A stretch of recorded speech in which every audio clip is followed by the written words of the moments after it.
President কোরআন মানে না।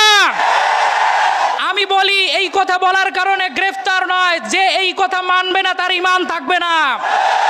আল্লাহ রাব্বুল আলামিন কোরআনে বলেছেন, ওয়ামাল্লাম ইয়াহকুম বিমা আনজালাল্লাহু ফাউলাইকা হুমুল ফাসিকুন।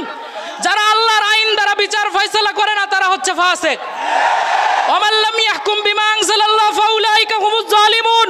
যারা আল্লাহর আইন দ্বারা বিচার ফয়সালা করে না তারা জালেম। ওয়ামাল্লাম ইয়াহকুম বিমা আনজালাল্লাহু ফাউলাইকা হুমুল কাফিরুন। যারা আল্লাহর আইন দ্বারা বিচার ফয়সালা করে না তারা কাফের।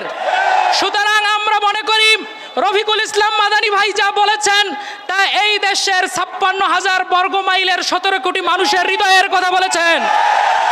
রফিকুল ইসলাম মাদানী ভাইকে গ্রেফতার করার পূর্বে গ্রেফতার করো আমাকে। রফিকুল ইসলাম মাদানী ভাইকে গ্রেফতার করার আগে গ্রেফতার করো এই বাংলাদেশকে। কারণ এই বাংলাদেশে আল কোরআনের আইন চালানোর জন্যই আমরা রক্ত ঘাম ছেড়ে দিচ্ছি।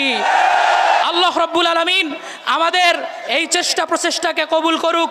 আমার অন্তরের অন্তঃস্থল থেকে রফিকুল ইসলাম মাদানী ভাইকে আমি আন্তরিক মুবারকবাদ জানাচ্ছি। ওয়া আখির দাওয়ানা আলহামদুলিল্লাহি রাব্বিল আলামিন। আসসালামু আলাইকুম ওয়া রাহমাতুল্লাহি তাআলা ওয়া বারাকাতুহু।